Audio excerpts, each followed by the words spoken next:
down.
What's going on, everyone? It's Mike back again, and this is your instant match reaction. Everton have just beaten Rotherham 2-1. It did go to extra time, and look, from 0 to 90 today, by 10 minutes, and maybe the last 10 minutes of the second half, Everton was shit.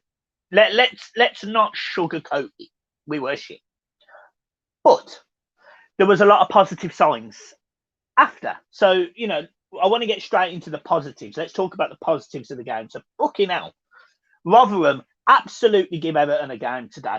For the first 15 minutes, Everton dominated, could have had 2 goals. The ball comes over very early on. I think it's probably within 5 minutes. The ball comes over to, I think, who was it? In the middle of the park, I think it was Gordon. He beats a few men, gets the ball off the wing, cuts in, shoots, hits 3 players in the middle of the box and then passes to the keeper. Andre Gomez then also has an opportunity from the edge of the box and could have equally made it 2-0 or 1-0, but he doesn't. But then later in that first half, first period, the ball gets picked up by Gordon. He rolls his man, he turns inside, cuts inside, plays a lovely ball straight through the Rotherham team. Cenk Toffee makes a fantastic one and he chips the Rotherham goalkeeper who's coming out. It's a great goal. Absolutely fantastic goal from Cenk Toffee, and hopefully that does his confidence a bit, a world of good. And that makes it 1-0 Everton. But then all of a sudden, Rotherham come into the game. Like they step up. They get the ball down. They start playing it on the deck. I really was impressed with their right back. Very quick, very dynamic, can beat people. And he started causing Luca Dean all sorts of problems. He cut into the left-hand side. He was cutting in on the right-hand side. Luca Dean just couldn't keep up with him. Didn't have the pace to keep up with him. Obviously, his first game back in 7 or whatever it is, a few weeks.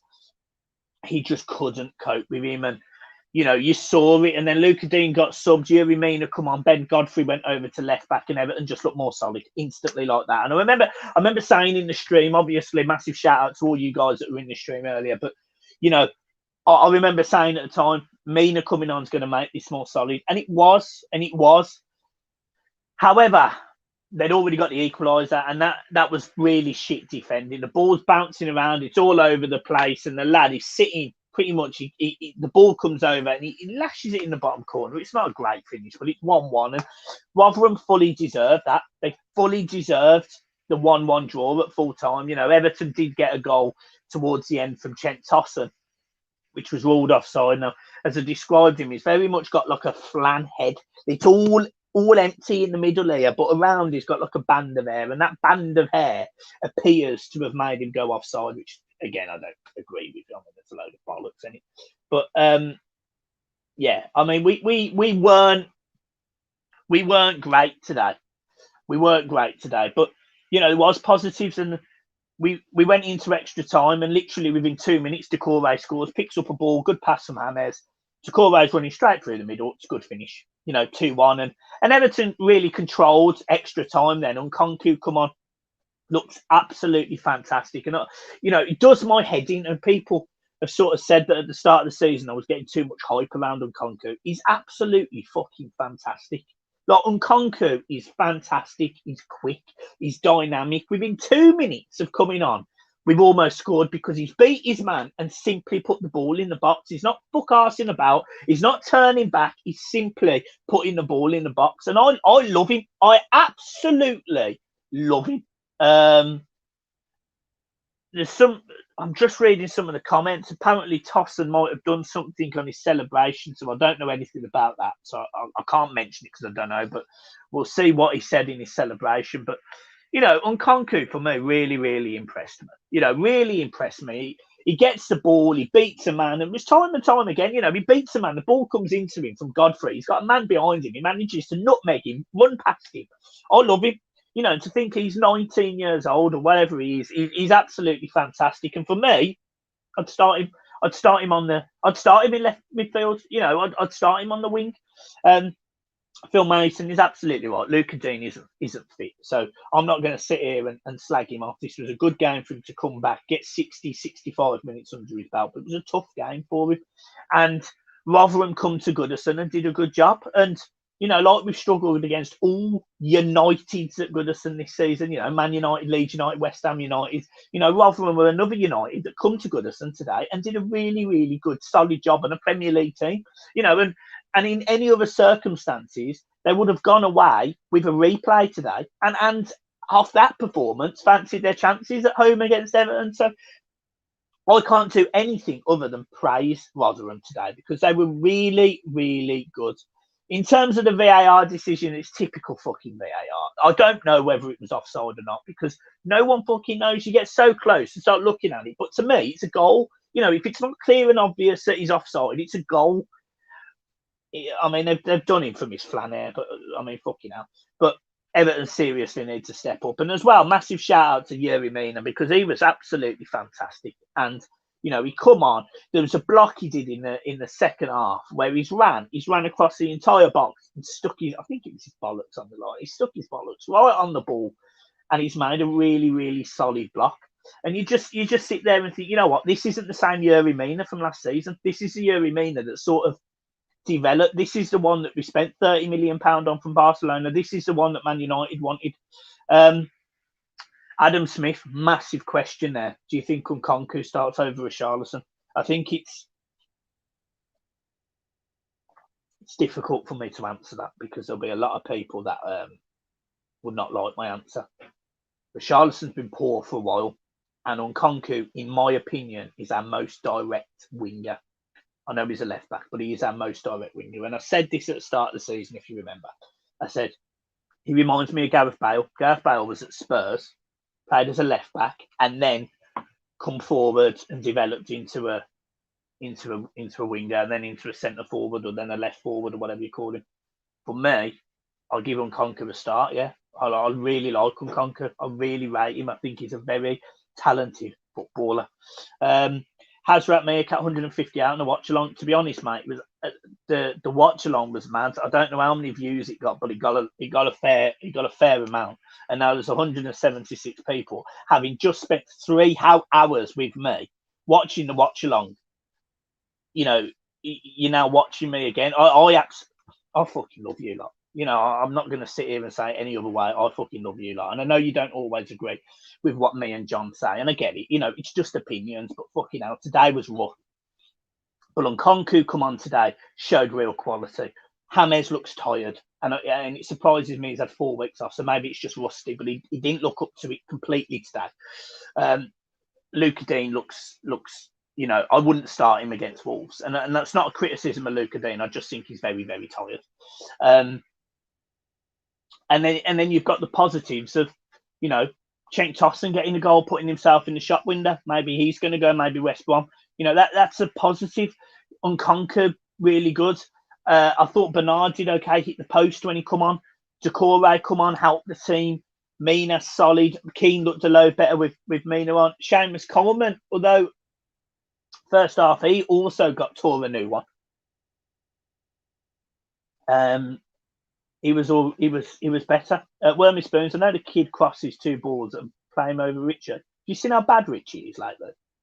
It's not about people crossing the ball. It's about what people are going to do to carry the ball up the team. And Richarlison is phenomenal, and he is a better player than Nkunku right now, obviously. But I want players that I know are going to get us out the shit when we need it. And at the minute, I don't necessarily think Richarlison will. So that's just my opinion. Whether you agree with it or not, I couldn't toss. In terms of Rotherham, again, I just want to highlight how good they was, but also their centre back. Did you not think he looked like Paddy McGuinness? Did anyone hear Seamus shout to Coleman? Yeah, Delaria and Nkunku actually passes. Yeah, one thing after 50 years supporting Everton is that you get these games. Doesn't matter. It's just going through matters. Took us 3 games in '84 to get past Jimmy. Exactly. And Everton, look, this is a competition that Everton need to win. Lenny X plays X. Charlotte. I've literally just said that. Fucking hell, listen. We've literally just scraped a win against Rotherham, but it's the FA Cup. This is going to happen. Teams are going to step up. You know, fucking hell, Chorley beat Derby today. You know, Everton need to be able to grind out these wins. And again, we were doing this at the start of the season, and we've done it today, and that's great. That's positive. Yes, it took extra time. Yes, there was a lot of negatives in the first half. The team was shit, but I just don't. Sometimes I sort of look at the team, and you can see the areas of weakness, and that's a positive. You know, if we can see, if you can see, then Carlo Ancelotti can definitely see, and that's why it's really positive to be an Everton fan right now, because at the minute we're doing all right. We will do well. We will grow into these things, but it's going to take time. And I just think, you know, Tuesday night against Wolves, tough game. We just need to keep going. We need to keep stepping up. We need to keep being quick. We need to play Wolves like we did in the second half of that extra time there, and just dominate. So that's that. Guys, I'm leaving it there. As I say, I've been on for 3 hours. I've now done 15 minutes or whatever it is on the live stream. Thank you ever so much. Yeah, for me, Nkunku starts. DCL up top, and Richie Oliver Woodcock. Well done. There you go. What you said. And they're the 3 that start for me. I think Nkunku deserves to start. He really does. And he will give added cover to Godfrey, who will play behind him, because I think Luca Dean needs a rest. He needs to have some minutes before we just jump straight in. Absolutely love his attitude. In terms of man of the match today, really difficult one. I asked this in the live stream, and there was loads of different answers. People were giving it to Decore, people were giving it to Mina, people were giving it to Olsen, Cenk Tosun. For me, it can't be any of them, because it's got to be Tom Daniel. I'm joking. Now, for me, I think the biggest change was Mina, but Olsen was very good in goal. He kept us in the game in the first half. You can't say that he didn't. It's difficult to give a man of the match when sort of 3 or 4 players really did change the team, the dynamic. And for me, yeah, I don't want to give an individual man of the match, but for me, Mina, Olsen, Tosun for his goal. James come better as the game went on, but he did look rusty. And Nkunku coming on. There was a few good performances. So we'll leave it there. Guys, stay safe, keep smiling. I know it's shit, and I'll see you for the match preview on Monday. Peace.